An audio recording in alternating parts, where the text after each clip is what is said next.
চাচা হুজুর খুবই ধার্মিক মানুষ, 5 ওয়াক্ত নামাজ পড়েন মসজিদে এবং সবাইকে ইসলামী শিক্ষা দেন। তার 10 বছরের ভাতিজা, সে খুব দুষ্টু। একদিন ভাতিজা ঠিক করলো চাচাকে এবার মজা দেখাবে। ভাতিজা তার চাচার পাঞ্জাবির পকেটে চুপি চুপি একটি প্লাস্টিকের খেলনা সাপ রেখে দিল। চাচা সেটা না দেখে মসজিদে চলে গেল।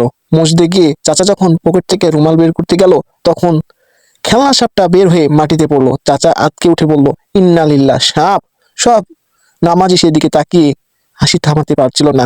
একজন বলল, হুজুর, এটা তো খেলনা সাপ। চাচা তখন বুঝলেন এটা কার কাণ্ড হবে, এটা তার ভাতিজা ছাড়া আর কেউ করতে পারে না।